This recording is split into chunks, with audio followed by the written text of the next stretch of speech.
YTN 라디오 김우성의 생생경제. 애청자 여러분 안녕하십니까? 김우성 PD입니다. 어마어마하게 큰 규모로 움직이는 글로벌 통화나 거래에서 가장 걱정하는 요인은 불확실성입니다. 예측이 안 된다면 그 수준의 돈과 또 재화가 오고 가는 것 자체가 굉장히 위험하겠죠. 부동산 시장도 특히 마찬가지입니다. 오르느냐 내리느냐 이 매매의 중요한 선택 조건입니다. 오늘이죠. 이번 주 목요일부터 2부 코너에서 부동산 전망대 마련해서 보내드립니다. 예측이 안 되는 부동산, 현장 전문가, 이론가 등 다양한 분들과 함께 높은 전망대에서 그 흐름과 방향 예측해드립니다. 잠시 후 첫 번째 인터뷰는 청년 일자리와 또 예산 문제입니다. 들이붓는 돈은 수조 원대인데 실업률은 높고 실효성은 떨어진다, 이런 비판이 있습니다. 어떻게 된 숨바꼭질일까요? 예산 감시 전문가와 함께 따져보겠습니다. 두 번째 인터뷰는 13월의 보너스죠. 연말정산 관련 정보와 팁, 그리고 바뀐 내용에 대한 준비사항, 한국납세자연맹 김선택 회장 연결해서 체크해드립니다. 예측은 정확한 미래의 준비일 겁니다. 국가 예산도 경제 흐름도 예측은 중요한 자산이겠죠. 생생경제도 작지만 그 소임을 다하도록 노력하겠습니다. 2016년 10월 20일 목요일 김우성의 생생경제 지금 시작합니다.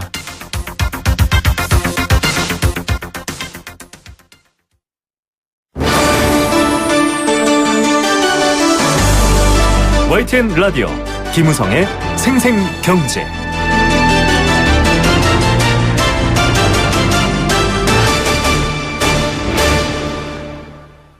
네, 생생 인터뷰 보내드리겠습니다. 15세에서 29세까지 흔히 청년 이렇게 구분하고 있는데요. 실업률이 11년 만에 최고치인 9.4% 기록했다는 뉴스 지난달 전해드렸습니다.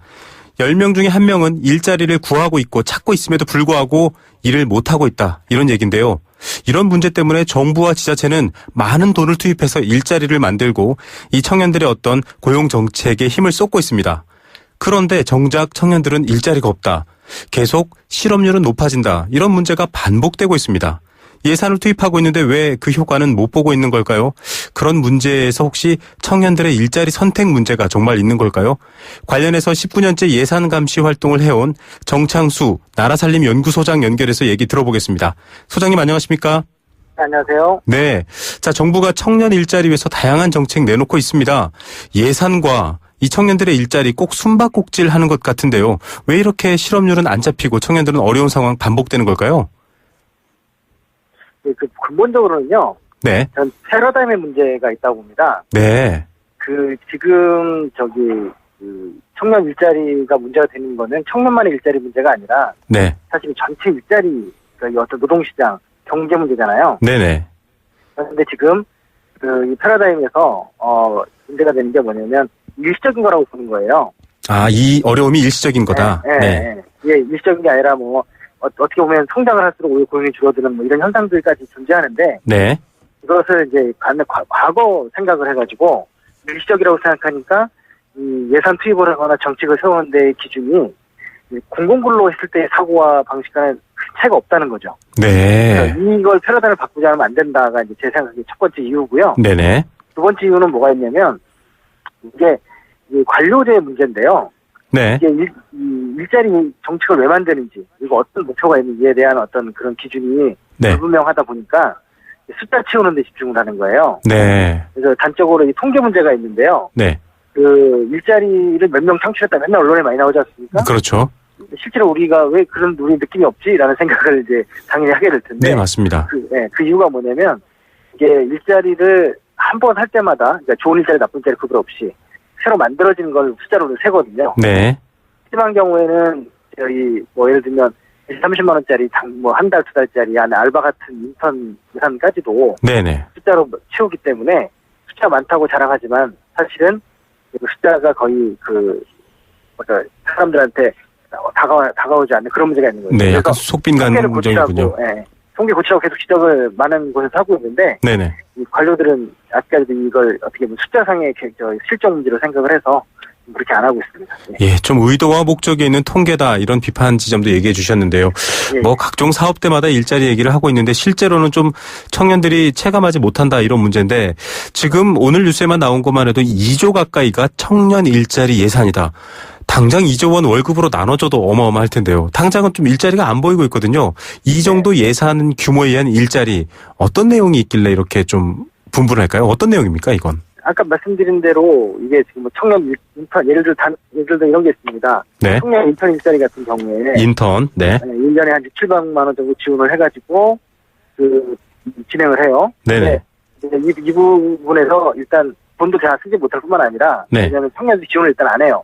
네네. 그다음에 왜 안 하냐면 가봐야 계속 그렇게 비정규직으로 볼 게 뻔하니까 안 가는 문제가 하나 있고요. 네네. 설사 가더라도 정기적으로 채용이 안 됩니다. 아, 기회비용을 오히려 잃게 되는군요. 네. 네.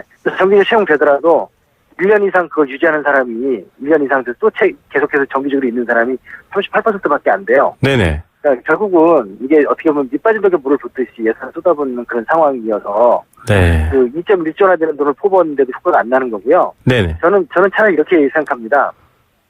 지금 일자리 예산의 대부분 저 아까 패러다임이 잡았다고 했는데요. 네네. 기업에 주고 있습니다. 아. 그러니까 사실은 사람한테 주는 게 아니라 기업에 주고 있기 때문에 네. 기업이 돈을 지원받으면 어떻게 하겠습니까? 임금을 깎겠죠. 네. 그리고 자기들이 원래 쓰려고 하는 사람을 쓰겠죠. 네네. 이렇게 일자리 새로운 창출이 아닌 거예요. 통계상의 문제를 두는 거고요. 네네. 실제로 일자리가 창출되려면 차라리 이거 사람한테 지원을 하면 2주 1,000억이면 3천만 원 연봉짜리 7만 명을 고용할 수 있거든요. 3천만 원짜리 연봉 7만 명이군요. 네. 그렇죠. 예. 그런데 만약에 이제 그렇게 7만 명이 될 수도 있지만 또 더 나아가서 예를 들면 한 1,000만 원씩 보여준다고 생각해 보십시오. 네네. 21만 명을 이제 고용할 수 있잖아요. 네네. 그랬을 때 만약에 그 1,000만 원을 가지고 만약에 채용됐을 때 네. 받는 임금에 플러스 1,000만 원이 될 거 아닙니까? 그렇죠. 그러면 이제 어떻게 보면 청년들한테도 약간 협상력이 생기고 그러면 이제 어떻게 보면 여러 가지 좀 어려를 해서 이후에 기업들도 네. 일자리의 문제에 있어서 좀 지속 가능한 그런 거 모색하려고 하겠죠. 예. 지금은 어떻게 보면 오히려 보조금이죠. 기업의 보조금처럼 가고 있어서. 네. 이제 그게 그나마 요즘 뭐 보조 청년 수당이나 이런 정책이 나오고 있고. 네네. 예산 정책처가 계속 지적을 하니까 정부에서도 직접 지원 예산을 세웠었어요. 네네. 근데 이게 인력 문제로 약간 정치 문제로 변질되면서. 맞습니다. 네, 그게 지금 안 되는 쪽으로 지금 되고 있습니다. 네. 자, 지금도 간접 지원 형식으로 기업의 세제 혜택부터 시작해서 여러 가지 고용 혜택을 줘서 사람 좀 뽑아라라고 하지만 정작은 양질의 일자리가 안 나오고 있고 앞서 말씀하신 것처럼 굉장히 낮은 수준의 밑빠진 독에 물 붓는 예산이 문제다라고 하는데요. 이 사업 전환이 좀 필요하고 말씀하신 패러다임, 즉 바라보는 시선 자체를 좀 바꿀 필요가 있는데 뭐 앞서 뭐 정치적 논란 얘기도 하셨지만 이게 지금 심각한 문제지 않습니까? 그런데 이 비전을 분석하고 제도적으로 좀 보완하는 그런 일관된 추진 기구나 어떤 의사소통 기구가 있습니까? 지금 없습니다, 사실. 지금 네. 일자리 전체 예산이 15조고요. 네네. 청년이 2조 1,000억 정도 되는데 이것을 총괄하는 컨트롤 타워가 없고요. 네네. 그러다 보니까 각 부서는 자기의 예산 영역을 확보하는 차원에서 네. 약간 잘게 쪼개서 숫자만 늘리는 앞서 말씀하신데 수밖에 없습니다. 예. 자, 이걸 전체적으로 그림을 그리는 데가 없으니까 지금 이 소장님 지적해 주신 것처럼 결국 부처별 숫자 싸움밖에 안 되는 건데요. 자, 이 고용 지표율이나 혹은 성과 평가 같은 것들, 그러니까 즉 쓰는 돈에 대해서 좀 꼼꼼하게 따져서 효과를 좀 물어보고 이렇게 좀 뭐랄까요? 채찍, 당근보다는 이런 것들로 좀 보완하는 그런 건 없나요? 어떻습니까? 그게 성과평가를 가지고 성과계획서라고 하는 예산 양식이 있는데요. 네네. 그 성과 목표를 사실은 본인 스스로 내요. 네. 그 성과 목표를 아까 말씀드린 숫자 중심으로 하거나 아니면 매년 달성된 거. 예를 들면 올해 20만 명을 했으면 내년에 또 20만 명 계획을 세워요. 네. 그러면 그게 새로 만든 20만 명이 아니라 그러니까 대부분 새로 원래 작년에 했던 20만 명 그대로 숫자를 유지하는 거니까 네. 신규 일자리 창출이 아니에요. 그래서 이런 성과평가의 목표나 이런 것들을 현실화시키고 또 그걸 평가를 해가지고 만약에 괜찮은 일자리, 지속 가능한 일자리 이런 것들을 안 됐을 경우 예산을 줄이기도 하고 그래야 되는데 그 역할을 하는 곳이 아무데도 없습니다. 예. 이렇게 또 청년들이 이 좁은 바늘구멍 취업문인 대기업이라든가 공사, 공기업 이런 데 목매는 이유가 바로 장기적인 근로 또 이제 자기 개발 이런 부분들 때문인데 이런 부분들로 좀 예산이 가는 건 현재는 없나요, 전혀? 전혀 없는 건 아니고요. 네네. 특히 몇십억 단위가 있긴 한데요. 네네. 이게 아까 말씀드린 패러다임 문제가 뭐냐면 바로 이 문제입니다. 네. 예를 들면 그걸 복지 예산으로 보기 때문에요. 저는 이게 복지 예산이 아니라고 단연코 생각합니다. 네네. 왜냐하면 복지 예산이라고 생각하는 건 뭐냐면 일자리 창출이라고 생각해서 생활을 보조해주는 거라고 생각하거든요. 일이 아니라 돈에 집중된 게 복지성 네. 예산이군요. 네. 그렇죠. 그런데 예를 들면 저희 북선진국인 북유럽이나 이런 데서는 요즘 방식을 네. 이걸 저희 생계 보조로 보지는 않습니다. 네. 생계 보조는 있겠죠. 이제 뭐 소수 극빈층한테는 있겠지만 네네.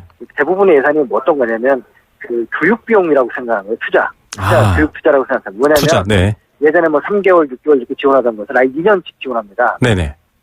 본봉의 80%씩 지원을 하는데요. 네. 그렇게 되면 그렇게 지원하는 건 생활 급여가 아니고 네. 2년이면 학위도 받을 수 있잖아요. 네, 그렇죠. 그래서 이제 완전히 새로운 어떤 업종 전환 네. 뭐 이런 것까지 고려해서 자기 개발을 하기 위해서 하고 네. 또 교육 대학교 쪽에서 대학이나 무슨 교육기관은 그대로 또 그 시스템을 또 바꾸기도 하고 네. 이러면서 이제 진행을 하니까 예를 들어 핀란드 같이 노키아가 망해도 네. 인적 자원이 살아나오면 네. 또 여러 가지로 또 살아남잖아요. 맞습니다. 네, 그런 게 필요하다고 생각합니다. 사람이 가장 중요한 자원 또 재원이고요. 이 국가가 나서서 인적 자원 개발에 사실 투자한다라는 개념으로 봐야 되지 뭐 어려운 청년 단지 돈 얼마 준다 이렇게 보면 안 될 것 같은데요. 그 지금 우리나라 대기업이 네네. 삼성이 10년이 안 돼요. 재직 기간이. 네네. 그리고 곧 일반 대기업은 5년입니다. 근속 기간 말씀하시는 거죠. 네네, 맞습니다. 평생 직장은 이제 없고요. 네. 그래서 저는 그 사례도 한번 생각해 보셔야 됩니다. 저기 스웨덴에서 예전에 조선업이 몰락할 때, 맞습니다. 말매의 눈물이었죠. 네. 그랬을 때 조선업 회사한테 지원해가지고 회사 살린 게 아니고 네. 회사를 내버려 뒀어요. 네. 대신에 그 실질업 상태 노인 노동자들한테 그 아까 말씀드린 그런 재교육이라든가 네. 이런 것들 산업 구조를 변화시켰거든요. 네네. 그런 측면이 예산에서 굉장히 효과를 봤는데 우리도 지금 어떻게 보면 이 산업 구조가 바뀌는 부분에 대해서 현재를 유지하기 위해서 이렇게 그 일종의 좀비 산업 같은 곳에 돈을 쏟아부을 게 아니고 네. 미래를 위한 투자를 해야 된다고 생각합니다. 예, 뭐 지금 소장님이 지적해 주신 것처럼 내년에도 어마어마한 이 청년 일자리 예산은 책정되어 있습니다. 숫자로 책정되어 있는데 말씀하신 것처럼 좀 사람에 투자하고 미래에 투자할 수 있는 게 좋을 텐데 지금 말씀하신 4차 산업혁명 어제도 저희가 계속 인터뷰로 지금 지적하고 있는 부분이긴 한데 네. 체질이 바뀌어야 되지 않습니까? 더 이상 예전과 같은 이 기존 제조업으로 어려운 면이 있다. 이렇게 되면 일자리 정책도 바뀌어야 되는데 뭐 지금 정부의 움직임은 여러 가지 상황상 없는 상황인데 좀 제안을 해 주시죠. 어떤 면에 좀 인재를 개발하고 또 어떤 방식의 고용 정책을 통해서 좀 저희가 힘을 키울 수 있는 인재들을 확보할 수 있을까요? 뭐 어떤 방면의 문제는 정부가 잘 아실 테니까 네네. 제가 뭐 굳이 얘기할 수는 없겠지만 여하튼 지금은 우리 눈앞에 없는 직업도 만들어야 되는 시대이기 때문에 네네. 이제 그 고려해야 된다 생각할 때 그런 것들 다양하게 가능성을 열어둔다고 생각하고요. 네. 또 하나는 이제 저출산 문제가 연관이 있어요. 네. 저출산을 이제 극복은 해야 되지만 사실은 힘든 과제입니다. 네. 그렇다면 그 적은 숫자를 갖고도 효율적으로 그 양질의 인력을 양성하는 게 중요한 거거든요. 네. 옛날처럼 사람이 무조건 많을 때는 경쟁시켜가지고 그중에 잘하는 사람을 끌고 가면 되겠지만 네. 이제는 한 명이라도 더 이탈자 없이 네. 그 교육을 좀 질을 높여야 된다는 생각이고요. 그 이제 관련해서 아까 말씀드린 이제 교육 그런 것도 이제 대학 시스템 같은 경우에도 네. 이제는 평생교육 기관으로 가야 됩니다. 네. 지금 우리나라의 이제 교육 행정이라든가 시스템이 초중고에 머물러 있거든요. 네. 예전에는 교육이 이렇게 전부였을지 모르나 네. 그렇죠. 교육이 일부에 불과하다 그런 생각으로 교육 산업이나 시스템도 전반적으로 개편한다고 생각합니다. 예, 결국은 회사의 어떤 존립이 아니라 사람을 키우고 어떤 사람의 장기적인 경쟁력 이게 포커스와 또 패러다임이 바뀌어야 된다 이 말씀이시네요. 회사는 시장 원리에 맞게서 네. 흥하고 망하게 가게 내버려 두고 네. 대신 이제 회사가 책임질 수 없는 사람에 대한 문제를 네네. 정부가 지원하고 이제 보완해주고 이제 그 안전망을 제공해주고 이렇게 하는 게 필요하다고 생각합니다. 예. 자, 지금 오늘도 국회 지금 나가 계신데요. 네네. 관련 정책 관련해서 이렇게 좀 지켜보거나 분위기 보면 어떻습니까? 좀 변화의 조짐들 보입니까? 아직도 갈 길이 멀고요. 네네. 지금 사실 국회가 예산을 수정하는 비율이 1%가 안 됩니다. 네네. 그렇기 때문에 국회가 거의 예산을 손을 못 대요, 사실은. 예. 많이 되는 것 같이 막 요란스럽게 하지만. 네. 더군다나 이제 자기 지역구 뭐 따고 이런 거에 신경 쓰느라고. 네네. 큰 그림을 보지 못하는 게 좀 진짜 안타깝습니다. 당장 이 청년들의 또 어려움도 있고요. 지금 국회뿐만 아니라 행정부도 좀 이런 목소리가 들렸으면 좋겠다라는 바람이 있습니다. 소장님 오늘 바쁘신데 시간 감사드립니다. 네. 네, 나라살림연구소 정창수 소장이었습니다.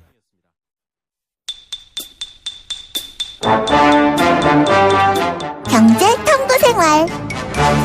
네, 같이 고민하고 머리 맞대면 알 수 있는 일들이 많죠. 경제 용어들도 그렇습니다. 경제탐구생활입니다. 정답 보내주시면 알칼리 생수 A수 한 박스 보내드립니다.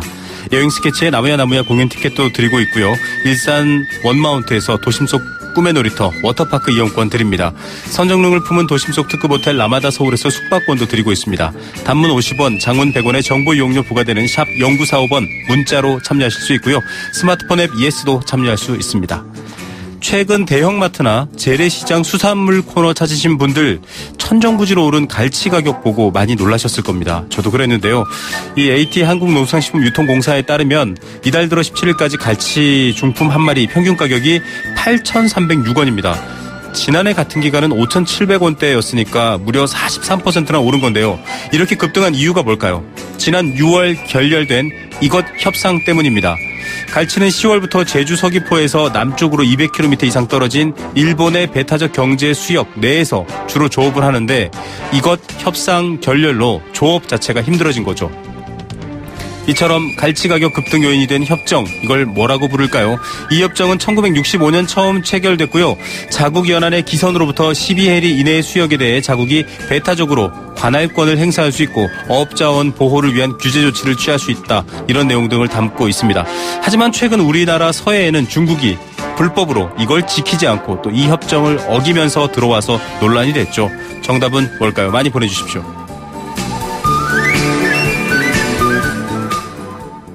생생경제 일부 포스코와 함께했습니다. 캠페인 2개 들으시고요. 경제 톱뉴스로 돌아옵니다. YTN 라디오 캠페인 물 없는 한라산, 물 없는 제주 바다를 상상할 수 있나요?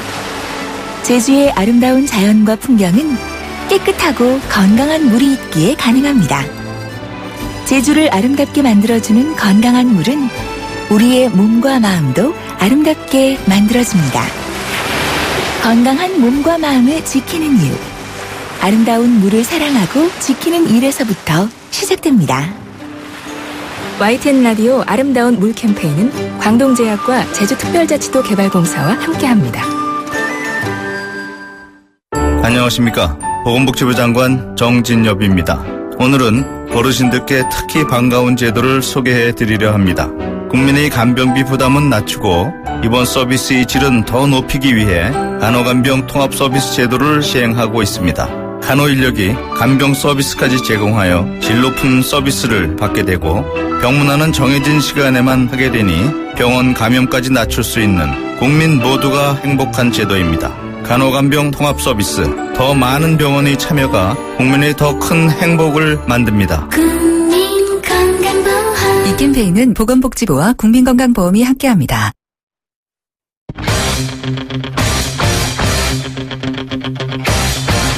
지금 가장 뜨거운 경제 소식. 경제 톱 뉴스. 네, 이 시각 주요 경제 톱뉴스 보내드리겠습니다. 외국인 경제활동 인구가 100만 명을 넘어섰습니다. 꽤 큰 규모죠. 어떤 내막이 있는지 잠시 후 전해드립니다. 부동산 투기가 이슈가 되고 있는데 아파트값 최고치를 경신한 곳이 상당합니다. 관련 소식 전해드리겠습니다. 요즘 집 고쳐 사시는 분들 많은데요. 인테리어 공사 맡겼는데 부실 시공, 하자 발생 이런 경우도 많죠. 또 여러 가지 어려움을 겪고 있는 부분도 있습니다. 관련 뉴스들 전해드리겠습니다. 경제 톱뉴스 이데일리 권소영 기자입니다. 안녕하십니까? 네, 안녕하세요. 네, 외국인 근로자분들 주로 좀 이 한국인들이 그간 꺼리는 일에서 많이 보였는데 그 인구가 굉장히 많이 늘고 있네요. 네, 오늘 통계청이 발표한 외국인 고용조사 결과를 보니까 지난 5월 기준으로 국내에 상주하고 있는 15세 이상 외국인이 142만 5천 명이었는데요. 이 중에서도 경제활동을 하는 사람은 100만 5천 명이었습니다. 1년 전에 비해서 1만 9천 명, 그러니까 1.9% 증가한 건데요. 100만 명을 넘어선 것은 이번이 처음입니다. 이 경제활동 인구는 취업자와 실업자로 나뉘는데요. 이 중에서 외국인 취업자 수는 96만 2천 명으로 1년 전보다 2.6% 늘었습니다. 이 숫자 역시 사상 최대입니다. 지난 5월에 우리나라 전체 취업자 수가 2,645만 명이었으니까요. 외국인 취업자 비중이 3.6%, 그러니까 경제활동을 하는 사람 100명 중에 한 3, 4명은 외국인이라는 소리입니다. 이 외국인 취업자 성별로 보면 남자가 66%로 여자보다 2배 많았고요. 국제별로 보면 한국계 중국인, 그러니까 조선족이라고 하죠. 45.9%가 가장 많았고요. 베트남인이 7.4%, 그리고 조선족 이외의 중국인이 6.6%, 그리고 북미계가 4.7%였습니다. 예, 역시 압도적으로 조선족 동포들이 많은데 어떤 일들을 합니까? 주로 뭐 금융원, 기계조작, 뭐 조립 분야, 뭐 이런 데서 근무하는 이들이 39%로 가장 높았는데요. 그러니까 뭐 공장 같은 곳에서 공장 직원으로 일하는 분들이 많다는 겁니다. 그리고 단순 농무가 32%로 뒤를 이었고요. 서비스 및 판매도 13% 수준이었습니다. 관리자와 전문가는 전체의 10.8% 정도였는데요. 이 외국인 임금 근로자의 이 월 평균 임금 수준을 보니까 100만 원에서 200만 원 미만 비중이 48.7%로 가장 높았습니다. 이 작년에는 200만 원 미만 임금을 받는 비중이 58%에 달했는데 올해에는 53%로 좀 줄어들긴 했거든요. 뭐 임금이 조금 오르기는 했는데 그래도 이제 절반 이상이 월급 200만 원을 못 받는다 뭐 이런 얘기입니다. 그리고 200만 원에서 300만 원 미만 비중이 이제 38%였고요. 300만 원 이상 받는 외국인 취업자도 9% 정도 있는데 뭐 외국계 최고 경영자나 유머 전문의 인력 이런 사람들이 있기 때문인 것으로 보입니다. 예, 향후 이 외국인 비중 더 늘어날 텐데요. 좀 촘촘하게 들여다봐야 할 문제인 것 같습니다.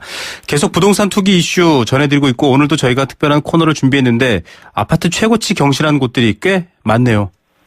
네, 부동산 114에 따르면 이제 지난 7일 기준으로 서울 아파트 값은 3.3제곱미터당 그러니까 평당 1,877만 원으로 전고점이었던 2010년 3월에 1,848만 원을 넘어선 이후에 연일 이주가를 도신하고 있습니다. 서울 아파트 값은 2010년 3월 이후 하락세를 보이다가 2014년 1월에 이제 평당 1,622만 원까지 떨어진 이후에 반등을 해서 계속 오른 중인데요. 이 서울에 있는 25개 자치구 중에서 서초구와 마포구, 성동구 뭐 이렇게 한 14개, 그러니까 절반 이상이죠. 14개 자치구는 이미 전고점을 넘어섰습니다. 네. 서초구 아파트값이 평당 3,217만 원으로 가장 높았고요. 마포구와 성동구, 중구도 1,800만 원 안팎이었습니다. 서초 같은 경우에는 2013년 1월에 2,500만 원대까지 떨어졌었거든요. 네. 그런데 이 박근혜 정부 출범 이후에 뭐 주요 재건축 단지가 이제 사업에 속도를 내면서 이제 꾸준히 오름세를 이어갔습니다. 반면에 뭐 강남구, 강동구, 송파구, 양천구 이런 데는 여전히 2007년 수준을 회복하지 못한 것으로 나타났는데요. 양천구 같은 경우를 보면 3.3제곱미터당 1,983만 원, 그러니까 정고점 대비 242만 원 낮은 상태입니다. 지금 뭐 보금자리론이나 적격대출 같이 이제 대출 기준을 좀 강화하면서 좀 저금리를 돈 빌리는 게 어려워졌잖아요. 네네. 그래도 이제 은행권에서 하는 말은 이런 정책금융 상품을 활용하는 비중이 그동안에도 크지 않았기 때문에 별로 영향은 없을 것이다라는 겁니다. 주택담보대출 비율, 그러니까 LTV나 총부채 상환 비율, 뭐 DTI 같은 이제 규제를 강화하면 뭐 그러면 이제 부동산 가격이 꺾일 수가 있는데 뭐 이런 수치를 건드리지 않으면 그렇게 경착륙할 가능성은 없다. 뭐 이런 판단인 건데요. 네. 이제 뭐 본격적인 가을 이사철로 접어들면서 실수요자들이 움직이고 있어서 당분간 위수권 아파트 가격 상승세는 이어질 것이라는 전망이 높습니다. 다만 이제 지금 투기 발효를 세게 불고 있는 강남권에 한해서 지금 투기 발효지구 지정을 검토한다. 뭐 이런 얘기가 나오고 있잖아요. 그래서 강남은 좀 어느 정도 영향이 불가피할 것으로 보입니다. 예, 조금 더 자세한 흐름이나 시장 상황은 잠시 후 저희가 부동산 전망대에서 또 한번 짚어드리겠고요. 자, 요즘 뭐 집을 짓는 분들도 있고 있는 집들을 좀 수리하는 분들도 많은데 인테리어 공사 여기에도 잡음이 많이 들리네요. 네, 한국소비자원이 지난 2014년 1월부터 올해 6월까지 인테리어 설비 관련해서 피해 문제 접수건을 보니까 336건이었는데요. 이 중에서도 부실공사로 인한 하자 발생이 192건으로 57%를 차지했습니다. 계약 내용과 다른 색을 쓰거나 규격이 맞지 않는 경우가 11%로 가장 높았고요. 하자 구조 요구에는 개선되지 않은 경우도 한 9.2%나 됐습니다. 네. 특히 인테리어 공사를 아예 통으로 맡기는 종합시공에서 더 피해가 많았는데요. 종합시공 관련 피해가 52.5%였습니다. 그리고 부분 시공을 보면 이제 창호나 문 피해가 가장 많았고, 그 다음에 도배, 커튼, 전등, 그 다음에 이제 누수 방수 공사였는데요. 공사 금액이 1,500만 원 미만인 경우에는 정리한 건설공사에 해당이 되기 때문에 건설업 등록을 하지 않은 사업자도 시공을 할 수가 있습니다. 네. 그래서 하자가 발생할 경우에 이제 비교적 그 발생률이 많은 것으로 나타났는데요. 이 중에서 이제 수리 보수나 배상 등 이제 피해 보상이 이루어진 경우는 103건, 그러니까 30.7%에 그쳤습니다. 보통 피해가 발생했을 때 시공자가 일반적으로 발생할 수 있는 문제다라고 하거나 시공이 잘못된 게 아니라 주택 자체에 문제가 있다, 뭐 이런 식으로 발뺌하는 경우가 많은데요. 그러니까 이제 인테리어 공사 계약을 할 때 시공 자재나 하자 보수 조건, 뭐 이렇게 구체적인 내용을 이제 기재하고 사인하시는 게 좋을 것 같습니다. 예, 뭐 집에 사는 게 기분 좋아야 되니까요. 꼼꼼하게 계약서 따져보시기 바랍니다. 오늘 뉴스는 시간관계상 여기까지 듣겠습니다. 감사합니다. 네, 고맙습니다. 네, 1회1리 권소영 기자였습니다.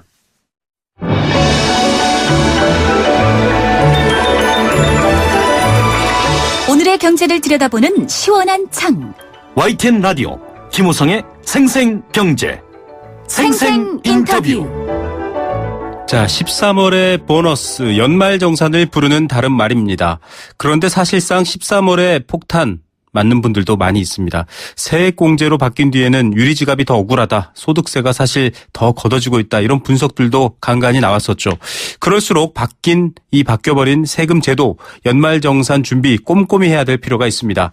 한국납세자연맹 김선택 회장 전화로 연결해서 연말정산 준비에 필요한 것들, 그리고 세금을 둘러싼 몇 가지 이슈들 확인해 보겠습니다. 안녕하십니까? 예, 안녕하십니까. 네, 회장님. 오늘부터 지금 국세청이 연말정산 미리 보기 서비스 시작했거든요. 세금 환급을 좀 잘 받기 위한 그런 안내가 목적이다라고 밝히고 있는데, 이게 대략 어떤 내용입니까? 연말정산은 내년 1월 달에 회사에 이제 소득공제 서류를 제출해서 2월 봉급 받을 때 청산해서 돌려받거나 또는 이제 토해내거나 그런 제도입니다. 그런데 네. 현재 시점에서 이제 올해 이제 그 연봉이 바뀐 거라든지 이제 소비 사항이 변동되는 거를 국세청 홈택스에서 입력하시면은 자, 그 내년 2월 달에 이제 연말정산을 미리 한번 알아본다. 그런 서비스다, 이렇게 생각하시면 되겠습니다. 예. 그러면 원래 연말정산은 다 겨울 또 1월 그 전후로 하게 되는데, 그때 하는 걸 미리 한 두세 달 당겨서 해보고 또 남은 기간 동안 좀 전략을 짠다, 이런 기능이네요.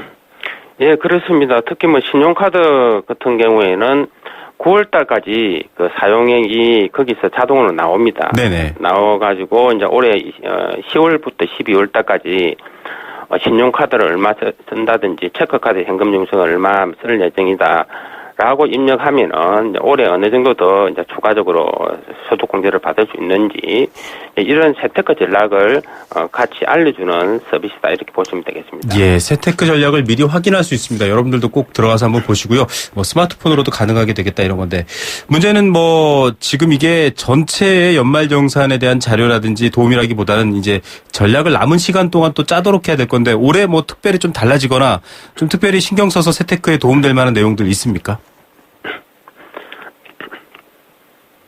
올해는 달라지는 제법이 거의 없습니다. 일반인들한테 적용되는 것이 거의 없습니다. 네네. 그래서 사실 작년까지 적용됐던 월세 소득공제에 해당되시는 연봉 7천만 원 이하이고, 근로소득자 같은 경우에는 월세액의 10%가 월세 세액 공제가 됩니다. 네. 이런 경우는 월세 사는 주소로 주민등록을 옮겨야 되고, 그리고 사실 집주인하고도 좀 미묘한 문제가 있기 때문에 네.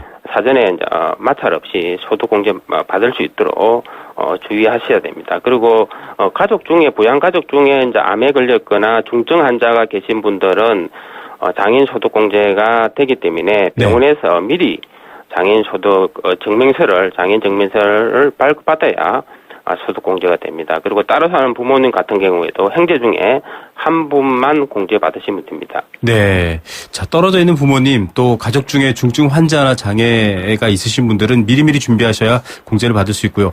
이 월세 공제는 보니까 집주인 동의나 확정일자가 없어도 이번엔 가능하다, 이렇게 나왔던데요. 이게 좀 바뀐 건가요? 예, 그거는 가능하긴 한데, 네네.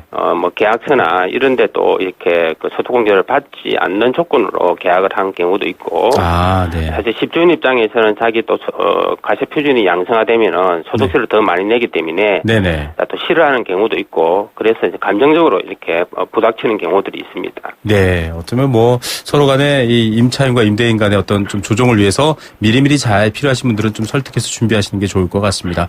자, 연말정산, 결국 한 해 동안 내가 지출한 것, 또 내가 낸 세금, 이런 것들을 서로 정산해서 적정한 어떤 가치를 매기는 건데, 올해 하반기에 특히 이 법인세 논란도 있었고요. 그만큼 또 소득세에 대한 관심도 상대적으로 높았습니다. 소득세를 또 안 내는 분들이 너무 많다, 이런 얘기들도 나오기도 했었고, 이제 세수 걱정이 있었는데, 지금이라도 좀 환급을 더 받을 수 있고, 좀 더 유리하게, 이 납세자분들한테 유리하게 좀 바뀔 수 있는 그런 전략이라던가 준비들이 있을까요? 신경 쓸 부분들이 있을까요? 첫째는 지금부터 이제 연봉의 25%를 초과하는 부분에 대해서는 신용카드보다는 체크카드나 현금 융통을 사용하시는 게 중요하고, 네. 두 번째는 또 형제자매 공제를 받을 수 있는 사람이 있습니다. 예를 들면 대학교에 다니는 처남 처제라든지 동생들이 있으면은 네. 자기가 등록금을 대준 경우에는 소득공제가 되는데, 단 10월 말일자로 주민등록에 같이 살아야 됩니다. 아, 네. 예, 그래서 지금이라도 주민등록을 꼭 옮겨서야 됩니다. 네네. 이런 것을 좀 꼼꼼히 챙기시면 되고, 사실 세법이 복잡하기 때문에 근로소득자들이 바쁘지만은 이제 한국납세연맹 홈페이지라든지 국세청에 들어가셔서 한번 연말정산 계산기라든지 세특허 팁을 자기가 놓친 것이 없는지 꼼꼼히 챙기는 것이 중요합니다. 예, 뭐 처제, 처남, 뭐 동생의 대학 학비도 이 주소지와 또 본인의 납부 어떤 확인이 있으면 환급받는다. 이것도 모르시는 분들 많았을 것 같습니다. 자, 이 한국납세자연맹 홈페이지나 국세청 홈페이지 가셔서 미리 해보시는 게 제일 중요할 것 같은데요. 예전에도 좀 납세자연맹에서는 그런 것들 열지 않았습니까? 미리 이렇게 계산하는 것들 만들어서 좀 지난번 세액공제 전환될 때도 좀 많이 이슈가 됐었는데 이번에도 제공하시나요? 어떻습니까? 예, 그렇습니다. 우리 납세연맹에서는 국세청보다 먼저 6월부터 지금 서비스를 하고 있고 국세청하고 좀 차별되는 네. 혜택 리포트 부분까지 같이 제공해드리고 있습니다. 국세청은 공인인증서가 있어야 네. 사용이 가능한데 한국납세연맹은 공인인증서 없이 사용이 가능합니다. 예, 여러 가지 세테크 합법적으로 좀 세금을 혜택받고 줄일 수 있는 방법도 있으니까 꼭 한번 해보시길 바라고요. 사실 지금 이렇게 연말정산을 두고 약간 두려워하고 머리 아파하는 직장인들 이 소득세 내시는 분들이 많습니다. 그만큼 좀 복잡하고 잘 이해가 안 돼서 그런데 실제로 세액 공제로 좀 전환되고 나서 소득세 내는 분들이 더 세금을 많이 냈다 이런 논란도 있거든요. 이게 사실인지도 궁금하고요. 그래서 좀 절세 어떤 원칙들도 바뀌었나? 이런 것들도 궁금한데 어떻습니까? 예, 이제 연봉이 한 7천만 원 이상인 중상층 근로자 같은 경우에는 대부분이 그 전보다는 확실히 세금이 많이 정체가 되었습니다. 네. 그래서 사실 대부분이 중요한 소득공제가 소득공제에서 세액공제가 넘어갔기 때문에 각 근로소득자들의 가세표준 누진 구간이 한 단계 상승돼서 부양가족 공제에 관한 기본공제라든지 이런 부분이 굉장히 중요하게 됐습니다. 그래서 네네. 형제자매라든지 부모님들 소득공제 놓친 게 있는지 챙기시는 것이 중요합니다. 예. 지난번에도 사실 그런 부분들 누락됐다가 호된 비판을 받고 또 정부가 다시 원래대로 돌려놓게 됐습니다. 자녀 공제 이런 부분들이 좀 논란이 있었죠. 기억나실 것 같습니다. 이 세금 운영은 사실 국가를 돌리는 피와 같다 이렇게 표현합니다. 굉장히 중요한 부분이고 그럼에도 불구하고 지금 현 정부 들어서 좀 증세에 대한 의혹들 또 걱정들이 많거든요. 얼마 전입니다. 바로 얼마 전에 설탕세 세계의 어떤 비만을 걱정하는 흐름 때문이기도 한데 그런 얘기도 나왔고 또 담배값도 마찬가지였거든요. 이런 좀 증세 논란 어떻게 평가하고 계십니까? 세금은 사실 국가 살림을 하는데 꼭 필요하지만은 그것이 공정하게 과세가 돼야 됩니다.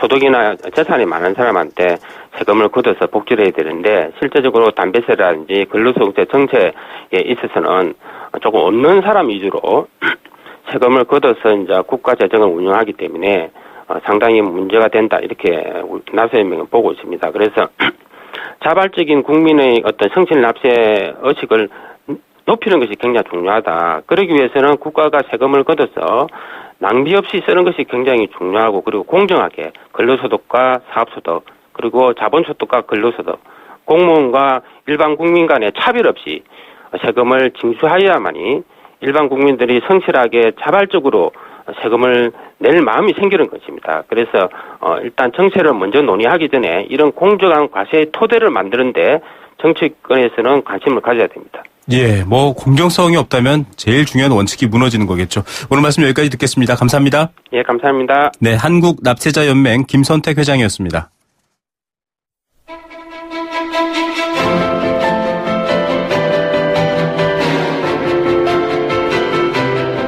부동산 어디로 가고 있는지 시원하게 보여드립니다. 생생경제 부동산 전망대.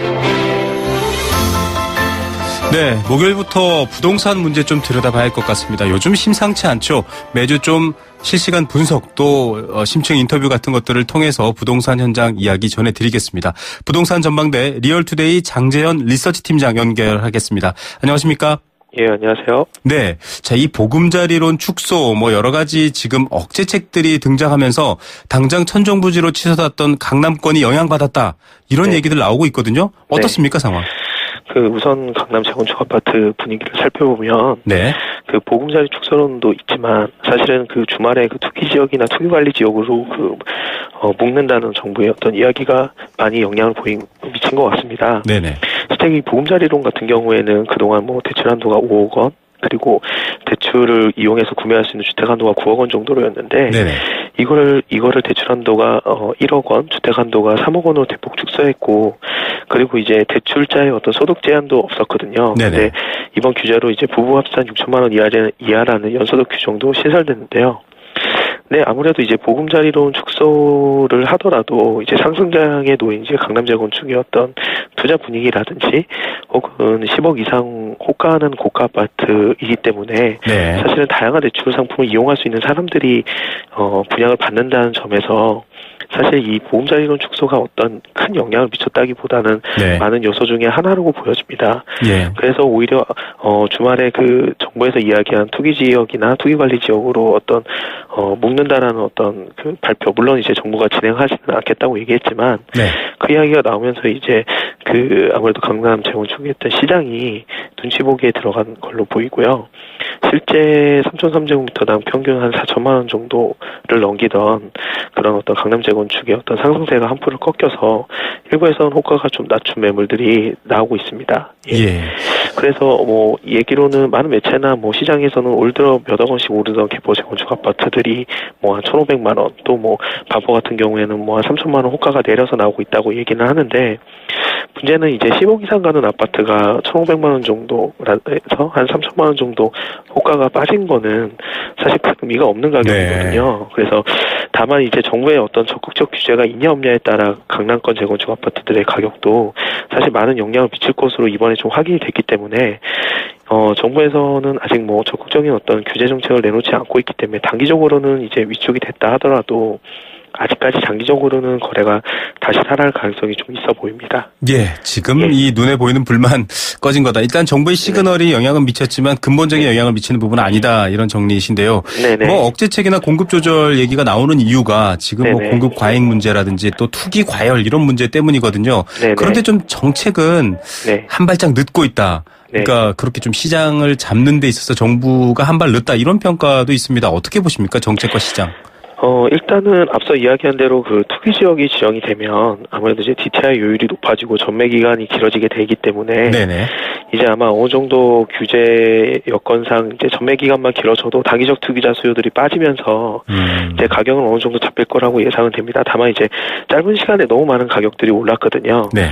이제 그런 부분들을 사실은 잡아줬어야 하는 부분이 있는데, 이제 정부 입장에서는 이제 어떤 집값 오름세의 근원이 아무래도 강남 재건축이다 보니까, 네. 강남 재건축을 잡게 되면 이제 주변에 어떤 신도시 시장이라든지 택지지구에 있는 일반 아파트 시장들까지 조금 위축받을 것을 좀 고려한 부분이 있는 것 같습니다.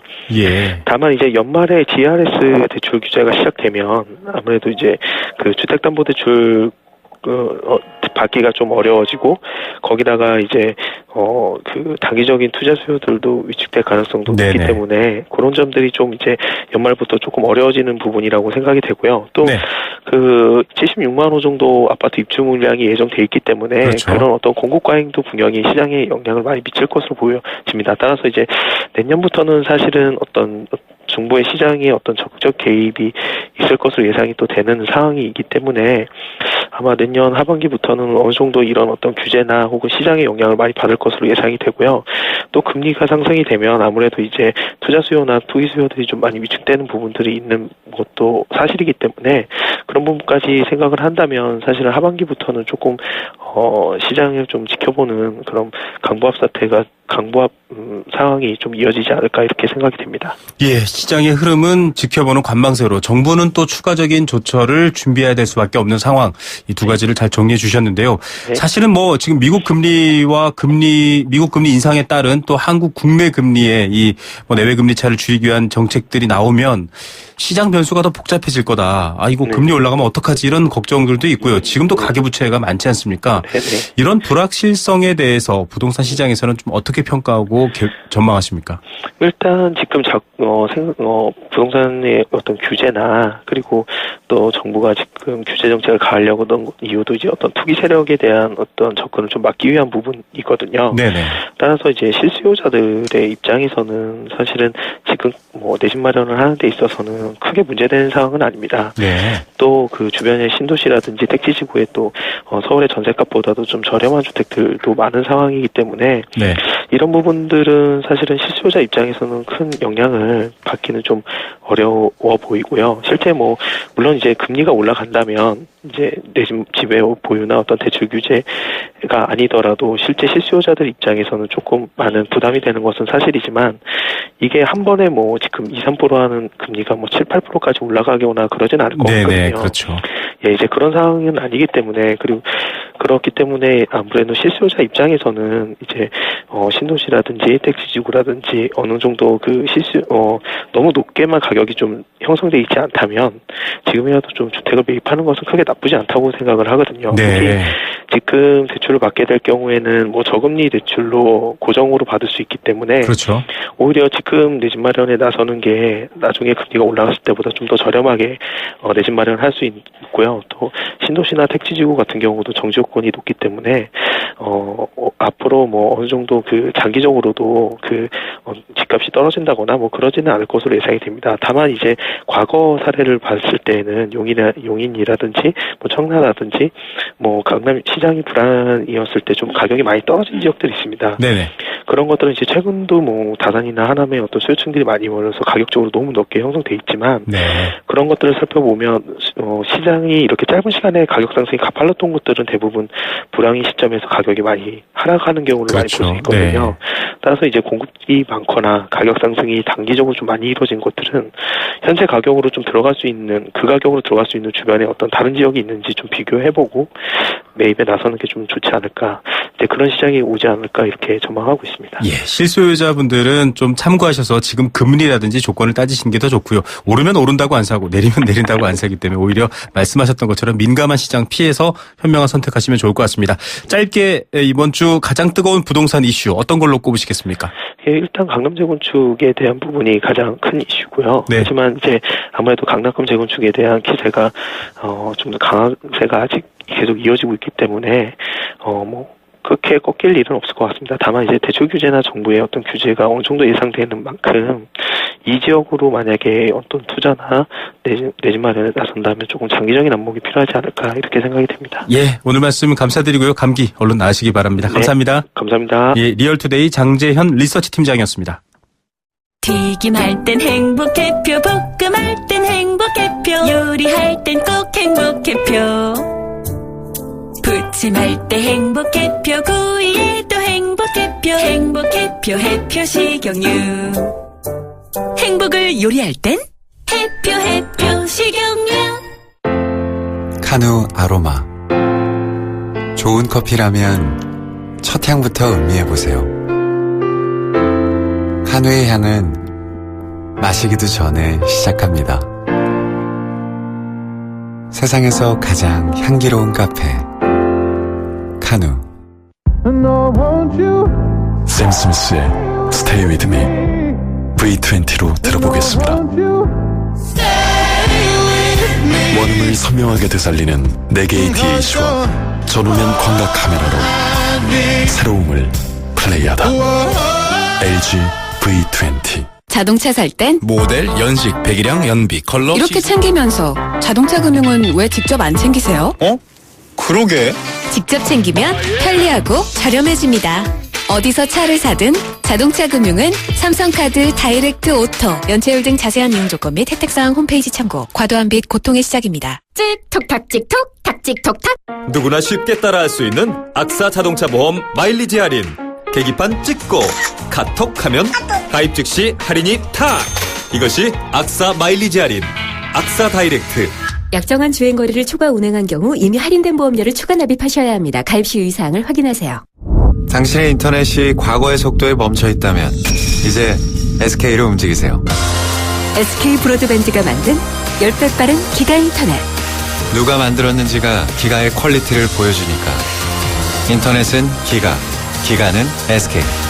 SK 브로드밴드 기가 인터넷. 생생경제 포스코와 함께했습니다. 정답 한일 어업협정이죠. 생수는 4774, 여행 스케치 티켓은 6835님께 드립니다. 내일 뵙겠습니다.